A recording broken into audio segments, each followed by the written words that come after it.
وعلى آله الطيبين الطاهرين المعصومين ولعنة الله على أعدائهم أجمعين إلى يوم الدين. أما بعد، قال الله تبارك في كتابه الكريم: أعوذ بالله من الشيطان الرجيم. ومن أعرض عن ذكري فإن له معيشة ضنكا. صدق الله العلي العظيم. Elhamdülillah, Allah'a çoklu şükürler olsun. Bize böyle bir meclisleri nasip edip ki iştirak ediyor. Bu Allah'ın bize olan lütfudur. İmam Zamanı'nın inayetidir. Bildiğiniz gibi Kur'an-ı Kerim'den sonra en değerli kitaplardan biri Nehcül Belaga sayılır. Nehcül Belaga'nı merhum Seyyid Razi Emir el-Müminin Ali aleyhisselamın hutbelerin, mektuplarını ve kısa kelamlarını cəm eləyib və bir kitap şəklindən salıb adını qoyub Nehcül Belaga. Nehcül Belaga'ya Əxul Kur'an deyirlər. Yani Kur'an'ın kardeşi. Bu kadar değerli kitap. Emir el-Müminin Ali aleyhisselam Nehcül Belaga'da 176. xutbədə belə buyurur. Kur'an'ın fəziləti barəsində ki, əziz qardaşımız bir neçə dəqiqə biz üçün Kur'an tilavət etdi. Çox gözəldir. Kur'an məclisində iştirak eləməyin böyük bir səbəbi var. Emir el-Müminin Ali aleyhisselam Kur'an barəsində buyurur, 176. xutbədə buyurur: وَاعْلَمُوا أَنَّ هَذَا الْقُرْآنَ هُوَ النَّاصِحُ الَّذِي لَا يَغُشُّ وَالْهَادِ الَّذِي لَا يُضِلُّ وَالْمُحَدِّثُ الَّذِي لَا يُكَذِّبُ. Buyurur, bilin, agah olun, bu Kur'an nəsihət edəndir. Elə bir nəsihət edən kitabdır ki, la yağuş, onda heç bir xəyanət yoxdur. Xəyanət etməz, nəsihət edəndir. Vəl-hadillezî la yudil, hidayət edəndir, yol göstərəndir. Və heç vaxt o Kur'an'a müraciət edən şəxsləri, bəndələri yoldan azdırmaz. Vəl-muhaddis, danışandır. Ellezî la yekzib, amma yalan yoxdur Kur'an'da. Yalan deməz Kur'an. وَمَا جَالَسَ هَذَا الْقُرْآنَ أَحَدٌ إِلَّا قَامَ عَنْهُ بِزِيَادَةٍ أَوْ نُقْصَانٍ زِيَادَةٍ فِي هُدَى أَوْ نُقْصَانٍ مِنْ عَمَى. Ne güzel buyurur. Belə bir şəxs yoxdur ki, Kur'anla həmnişin olsun, oturup dursun Kur'anla, ondan bir şey esiyorlar, bir şey artar ona. Kur'anla yaşayan, Kur'anla oturup duran, Kur'anla həmşin olan şəxs, onda bir şey artar ve bir şey de azalar. Nedir o? Buyurur ki, ziyadetin fi huda, hidayeti artırar, Kur'anla olan şəxsin hidayeti artar ve noksanin min ama, onun cehaleti, onun körlüğü aradan gider, cehaletten uzak olar. وَاعْلَمُوا أَنَّهُ لَيْسَ عَلَى أَحَدٍ بَعْدَ الْقُرْآنِ مِنْفَاقًا. Agah olun, bilin ki, Kur'an'a müraciət edən şəxs, Kur'an tilavət edib əməl edən şəxs heç vaxt fəqirliyə düçar olmaz, biçara olmaz. وَلَا لِأَحَدٍ قَبْلَ الْقُرْآنِ مِنْ غِنَى. Amma Kur'an'dan uzaq düşən şəxs nə olar? Həmişə fəqirlikdə olar, həmişə giriftarçılıqda olar.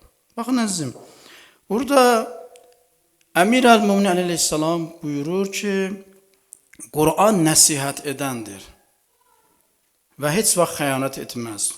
Kur'an hidayət edən, yol göstərəndir, heç vaxt yoldan azdırmaz insanı. Kur'an danışır, amma doğru düzgün danışır. Bugün dünyada çox danışanlar var, çox nəsihət edənlər var.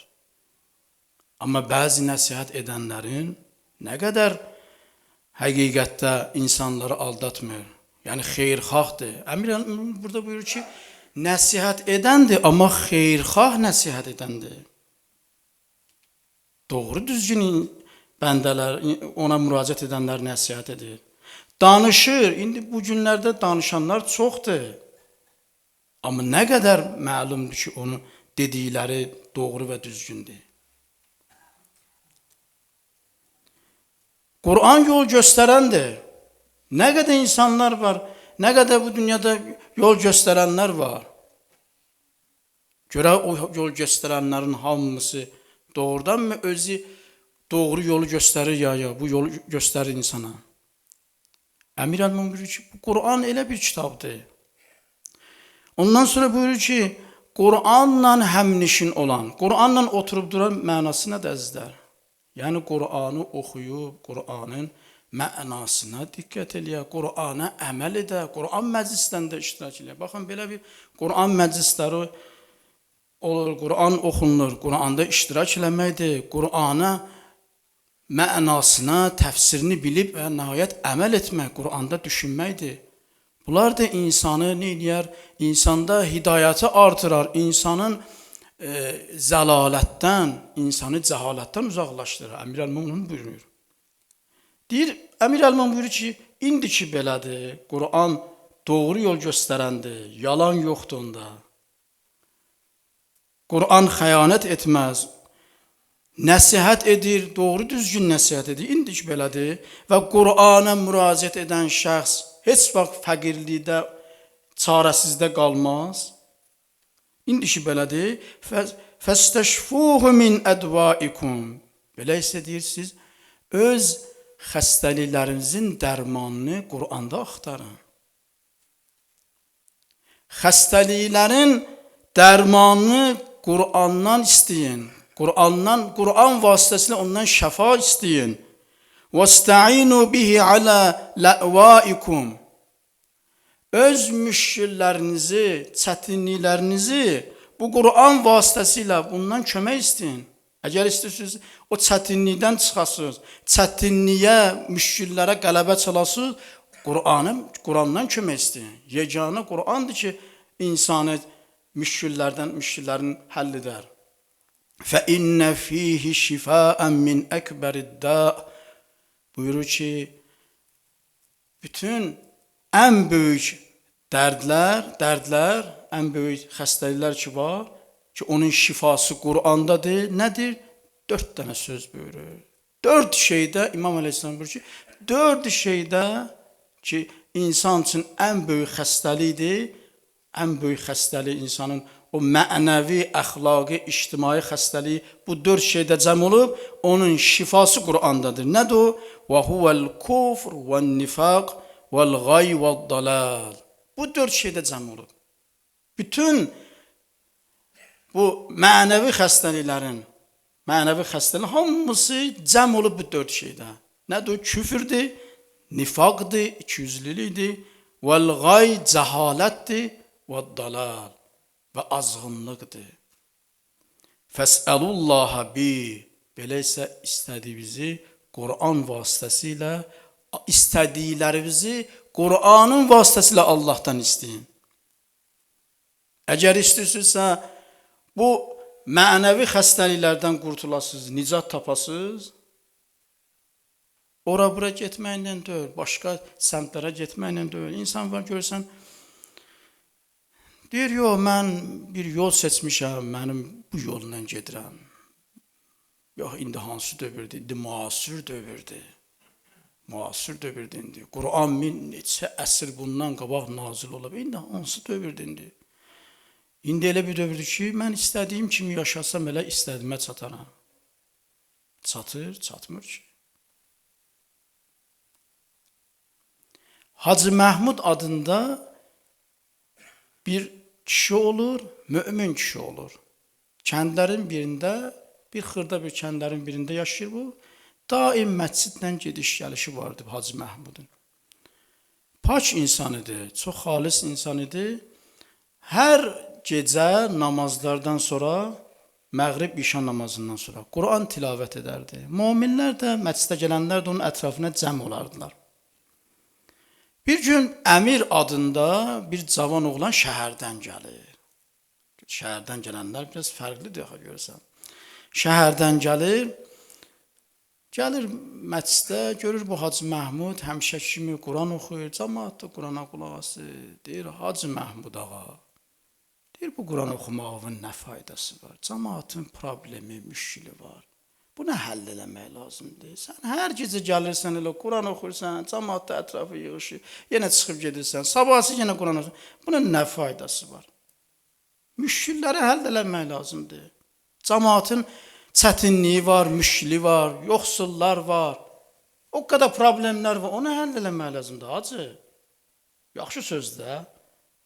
Bax bu söz gözəl sözdür. İndi insanlar da bəzən təəssüflər olsun, görsən belə sözlərdə bəzi insanlar tez aldanırlar. Deyir, nə gözəl söz deyir. Hacı Məhmud ağa aram, mömin kişidir, aramcasına deyir, heç narahat olma. Deyir, oğlum, şəhərdən gəlmisən, xoş gəlmisən. Ancaq Quran oxumaqla biz bir yerə çatmarıq. Quran oxuyub əməl etsə, sən dediyin bütün müşkillər həll olar. O çətinlik deyirsən, o fəqirlik deyirsən, o yoxsul, o problemlər deyirsən. Biz Quran oxuyub, ona əməl etsək, Quranla yaşasaq, hamısı həll olacaq. Niyə narahatsan sən? Və onun üçün bir əhvalat danışdı ki, bir şəxs olur, Qurandan uzaq düşür, onun problemi, müşkilləri nəinki azalmır, daha da artır. Bu cavan oğlandır. Eşitmir bunu, çıxır. Gəlir evinə, yatır, yuxuda görür ki, bir qaranlıq, bir çöllü biyabandadır. İlanlar, əqrəblər buna tərəf gəlir, bu cavan oğlana tərəf gəlir. Bir də görür ki, uzaqdan görür, bir nur görür. Bir nur görür və nurdan bir səda gəlir ki, ey əmir, bu nura tərəf gəl. Bu cavan oğlan nura tərəf gələndə görür ki, bu Qur'anın ayələri, əlbəttə üzr istəyirəm, ona deyilir ki, bu nur Qur'an ayələrindir. Bu nur Qur'an ayələridir. Ona tərəf gəlsən, sən nicat taparsan bu ilanlardan, əqrəblərdən. Bu cavan gəlir bu nura tərəf, Qur'anın bu ayəsini görür. Taha surəsinin 124-cü ayəsini görür orada. وَمَنْ أَعْرَضَ عَنْ ذِكْرِي فَإِنَّ لَهُ مَعِيشَةً ضَنْكَ. Hər kəs Allahdan üz döndərsə, onun məişət işi, onun yaşayışı, həyatı çətinliyə düşəcək. Ayılır yuxudan pərişan halda Hacı Məhmud ağanın yanına gəlir. İndi dəyişilib da o dünənki şəhərli deyildi da, o şəhərdən gələn deyildi. Daha fərq eləyir. Gəldi Hacı Məhmud ağaya danışdı, əhvalatı danışdı. Dedi, cavan gördün, bəli belədir. Və bu cavan oğlan Qur'anla ünsiyyəti günü-gündən artır, ticarəti yaxşı olur, ronaq olur və yaxşı həm Allahla olur, Qur'anla yaşadığı üçün Allah da bunun həyatını gözəlləşdirir. Əzizim, Əmir-əl-Müminin əleyhissalam da bunu deyir. Amma təəssüflər olsun, biz nə qədər Qur'anla ünsiyyətimiz var, əzizlər. Nə qədər biz Quran oxuruq və nə qədər ona əməl edirik. Təəssüflər olsun, Quran oxuyanlar nə qədər ona əməl edir. Bəzən biz Quran oxuruq, Quran oxuya qəflətdə oluruq, əzizim. Və ya Qurana heç müraciət eləmirik. Biz Qur'anla yaşamalıyıq. Əmir-əl-Müminin buyurur ki, Qur'anla yaşamaq lazımdır. Niyə? Çünki doğru danışır Qur'an. Bugün bizim dərdimiz var əzizim. İstəyirik ki, dərdimizi kiməsə söyləyək, danışaq. Amma etimad eləmirik hər şəxsə. Mən dərdimi kiməsə deyim, etimadım, abırım gedə bilər. Dərdimiz var bizim. Bir çox insanın, biz cismi xəstəliyimizə diqqət edirik. Amma mənəvi xəstəliklər var insanın. Cəhalətdir, zəlalətdir və digər. Nə qədər ona biz diqqət edirik. Əmir-əl-Müminin deyir ki, sənin nə dərdin varsa Qur'anla yaşa.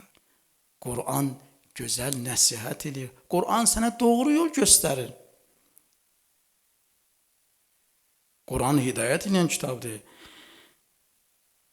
O ki Quranda Əmir əl-Möminin buyurur ki, hər kəs belə bir şəxs yoxdur ki, Qur'andan sonra buyurur ki, elə bir şəxs yoxdur ki, ba'dəl Qur'an min faqatin. Qur'andan sonra fəqirliyə düçar olmaz. Mənası budur, yəni Qur'ana əməl edə. Qur'andan sonra, yəni Qur'anı əməl edə. Həyatını Qur'anla yaşasa, o fəqirlikdən, o yoxsuldan uzaq olar. وَلَا لِأَحَدٍ قَبْلَ الْقُرْآنِ مِنْ غِنَا. Buyurur, Qur'andan qabaq, yəni Qur'andan qabaq odur ki, insan Qur'andan uzaq düşə, əzizim, o cəhətdən. Və nəhayət Əmir əl-Möminin buyurur ki, Fəsəlullaha bi, istədiklərinizi, nə çətinlikləriniz varsa, ona qələbə çalmaq istəyirsinizsə, istədiklərinizi Qur'an vasitəsilə Allahdan tələb edin. وَتَوَجَّهُ إِلَيْهِ بِحُبِّ. Qur'an məhəbbəti ilə ona tərəf yönəlin. Qur'anın vasitəsilə Allaha tərəf yönəlin. وَلَا تَسْأَلُوا بِهِ خَلْقَهُ إِنَّهُ مَا تَوَجَّهَ الْعِبَادُ إِلَى اللّٰهِ بِمِثْلِ. Çünki bəndələri, insanları Qur'andan başqa elə bir şey yoxdur ki, Allaha tərəf yönəltsin. Yalnız və yalnız Qur'an-ı Kərimdir ki, insanı, bəndələri, Allahın bəndələrini ona tərəf yönəldər. Başqa heç bir şey. Əzizlər. Əmir əl-Möminin əleyhissalam bu xutbələrində ki, Qur'anın fəzilətindən buyurur, bizə onu demək istəyir ki, əzizlər, əgər biz Qur'anla yaşasaq, əgər biz Qur'anla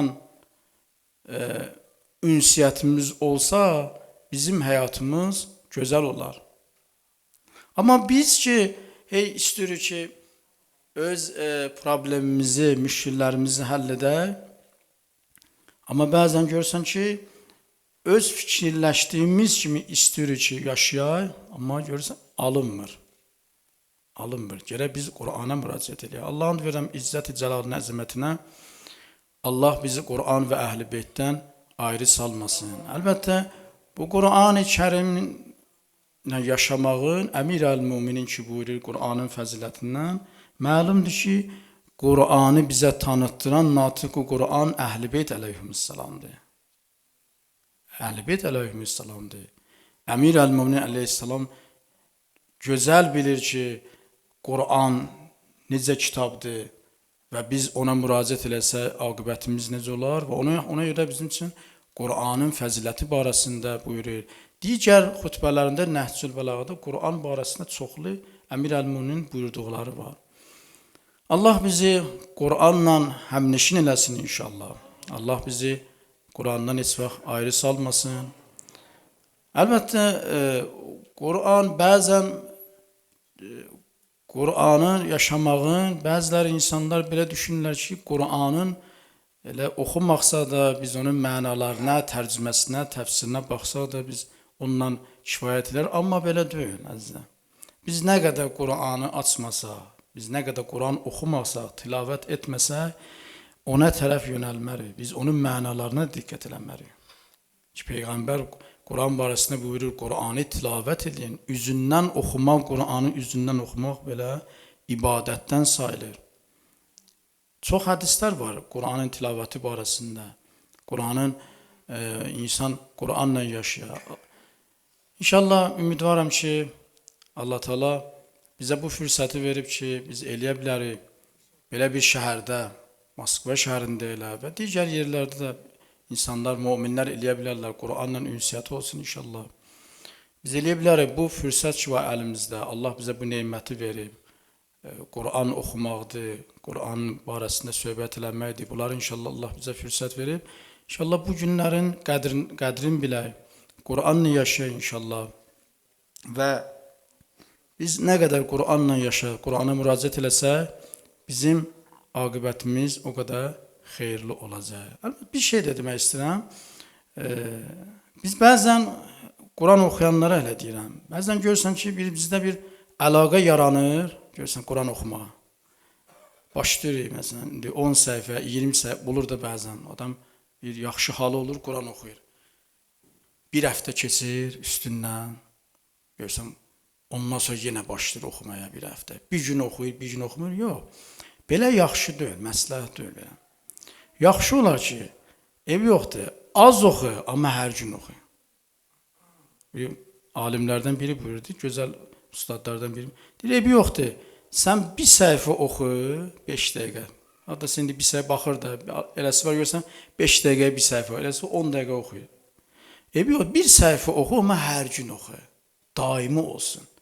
Peyğəmbərdən hədis var, ən yaxşı iş davamlı olan işdir. Hər hansı bir iş belədir.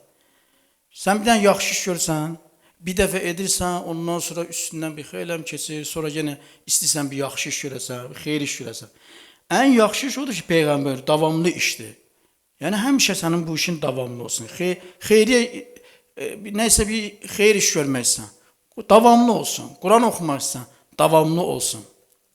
İbadətin itaatında insan davamlı olsun, davamlı olmalıdır. Məclisdə gəlməkdir, Hüseyniyə gəlmək, davamlı olmalıdır. Cümə günləri, məsələn, cümə namazıdır və məclisdə davamlı. Əlbəttə, iş olanda fərq edir. İnsanın hər biri. Amma hər bir işi görəndə əsas keyfiyyətdir, onu demək istəyirəm. Mən bunu deyəm, söhbətimi tamam edirəm. Əsas keyfiyyətdir, kəmiyyətdir. Az olsun, amma həmişə bizim işimiz davamlı olsun, gözəl işlərimiz yaxşı. O cümlədən Quranla yaşamaqdır, Quranı tilavət edib, onun barəsində düşünməkdir, əməl et və hər nə qədər hər gün olsa, davamlı olsa gözəl olar. Mən inşallah söhbətimi Kərbalaya vaqiəsi ilə bir işarə edim. Əmir İmam Hüseyn əleyhissalamın canlar fəda olsun. Onunla istəyirəm bir Kərbalaya biz qəlblərimizi aparaq, söhbətimi xətm eləyim. Canlar fəda olsun İmam Hüseyn əleyhissalam. Natiq-u Quran idilər. Əhl-i Beyt natiq-u Quran idi əzizlər. Bütün onların dedikləri, bütün onların hərəkələri, onların oturmağı, durmağı, hətta sükutu belə Quran ayəsinə əsasən idi. Və nəhayət Kərbəlada Aşura axşamı İmam Hüseyn əleyhissalam bildi ki, Ömər Səd məlun istir həmlə eləsin, hücum eləsin, başlasın müharibəyə. Vəfalı qardaşı Babəl Həvaic Əbəlfəzl Abbas ağanı çağırdı. Dedi, Abbas, nə xəbərdir? Abbas xəbər gətirdi ki, ağacan istəyirlər ki, hücum eləsinlər ki, Aşura axşamı. İmam Hüseyn əleyhissalam dedi ki, bu gecəni onlardan möhlət al. Mən istəyirəm bu gecəni səhərə qədər dua eləyəm, istiğfar edəm, namaz qılam. Allah gözəl bilir mən nə qədər Quran oxumağı, Quranı tilavət etməyi, namazı, duanı, istiğfarı mən sevirəm, məhəbbətim var. Baxın, İmam Hüseyn əleyhissalam hətta Aşura axşamı da o həssas vaxtda Quran tilavətindən qəflətdə olmadı. Və bizə tapşırdı ki, biz də o cürlə həmişə Quranla yaşayacağızlar. Quran heç vaxt bizim həyatımızdan ayrı olmasın. Amma canlar fəda olsun. Elə ki, xanım Zeynəb Salamullah əleyhanı əsir aparanda, o Əhl-i Beytin xanidanını əsir aparanda, xanım Zeynəb Kubranın gözü qətligaha gördü, gözü qətligaha sataşdı, özünü saxlaya bilmədi, qətligaha tərəf gəldi. Dedi, Hüseyncan, qardaş, səni nə hala salıblar, səni tanıya bilmədim. Ey kaş, bu 3 şöbəli ox mənim sinəmə dəyəydi, səni bu halda görməyəydim. Əla lənətullah aləl qavmiz zalimin. Vəssalamu aleykum və rəhmətullahi və bərəkatuhu.